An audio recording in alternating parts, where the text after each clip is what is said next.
Hey guys, Jeff Neal from Greeley. I'm the executive director of Northern Colorado Youth for Christ. My wife and I have been doing skate ministry since 2000, so almost 2 decades, and it's called the Refuge Indoor Skate Park, and we opened that and built all the different skate parks that we've had so far, and the different skate videos and stuff. We now have a staff that does a little bit more of that, and now I am the executive director for our entire ministry, which now includes what you guys are doing also. So I want to say first, thank you so much for taking time tonight.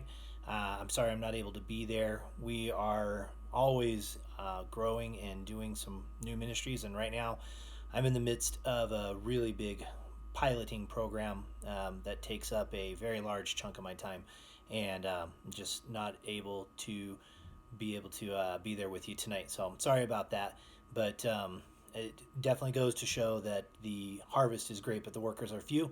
And that means that if we're always doubling up, then we aren't always being the most efficient. So I am super grateful for the ministry impact that you guys are having there in Denver, and even what we're getting to see in Fort Collins. And our chapter is actually oversees northern Colorado, which is goes all the way up to Estes, all the way out to Cheyenne, and out to Sterling.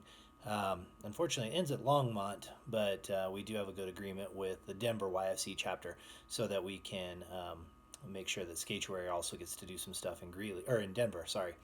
And so I am really grateful for what you guys are doing, and I just want to give you a quick rundown of who we are. You guys are just kind of getting introduced to Youth for Christ for the most part.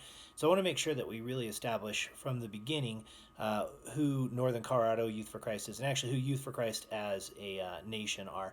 But to start, Greeley, when we started the skate ministry, we really wanted to be countercultural. We did not love the idea that the better you are at whatever it is, the better you got treated. And so, for instance, movie stars, like, they're great actors, and that is true, but that doesn't make them a better person.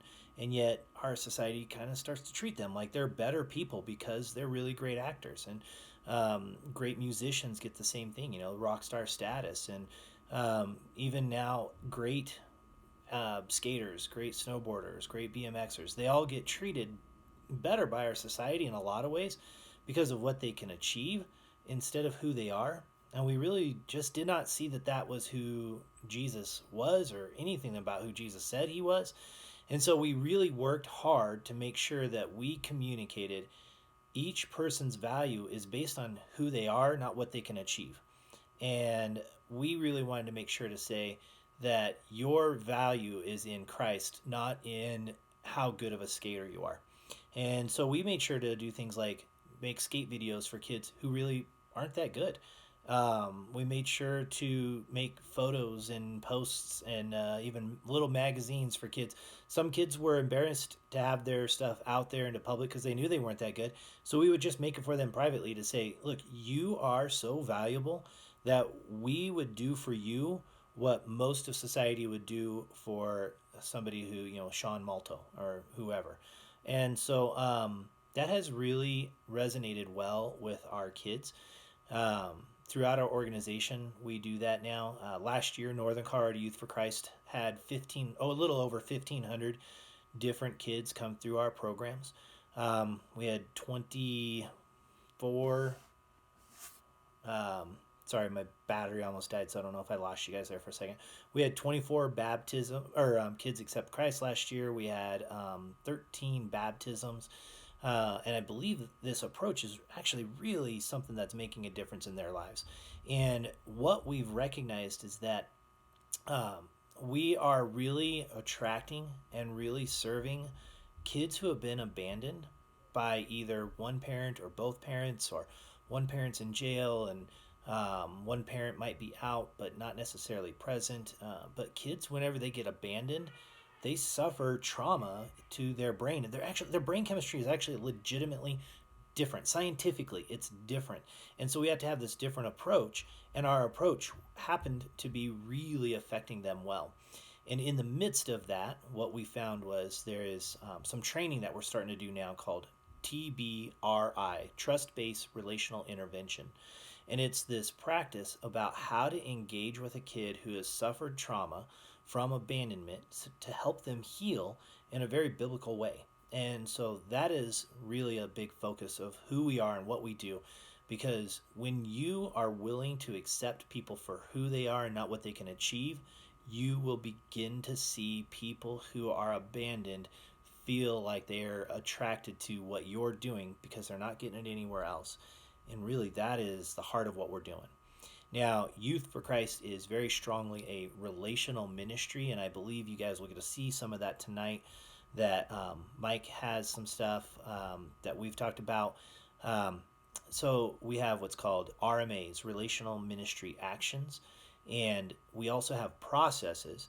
And when you combine those two, what they're doing is giving an outline for the approach to ministry that we want to be able to do. I'm also going to send a little document with what relational ministry defined is. And so here's the benefit, I think, of that.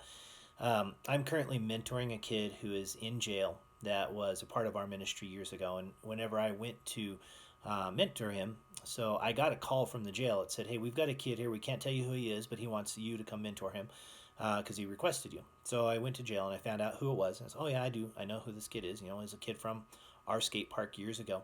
And one of the things he has to do is tell me what he's done. That's part of his rehab or whatever. So he has to tell me what his offense was, and it's a difficult one. I know a little bit about what it is, but I don't know. I won't know it yet. But I asked him. I said, "Hey, are you kind of scared? Is this hard? Where are you at with that?" And he said, "Honestly, the reason that I requested you is because I am afraid to say that, and you are the most forgiving person that I've ever met, and so I'm willing to do this because I have to go through it at some point. And so you were the person I wanted to do that with." And to me, what that really hit home is so many stories, story after story, that we've heard from kids that said, because of the relationship that we built when we said, we value you, whether you believe in God or not. One of our statements is, we're going to tell you the truth of what the Bible is, and you can either agree with it or disagree with it.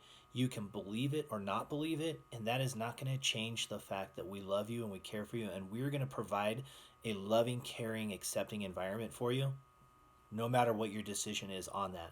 And that has led to open door after open door after open door to share the gospel in incredibly transformational ways.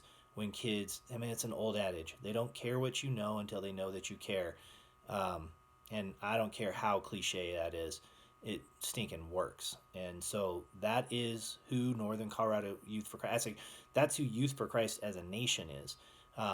And a little bit of what I've told you about is who Northern Colorado Youth for Christ is. So anyway, I hope that's a good introduction. Once I get this program that we're piloting done, I will definitely make sure to get up there and get to meet some of you guys in person. For those of you who I haven't met yet, you're always welcome to come up to the refuge, or whenever we get to do some trips this summer, hopefully we can do some trips together. Along with Steamboat Skate Church, we love working with those guys too, and I'm sure you guys have seen some of them, and we just would love to be able to work together, and I'm super grateful for you. Hope you guys are having a great night. Thanks again for being part of the harvesters. Whenever the harvest is great, but the workers are few. So you guys have a good night. Thanks.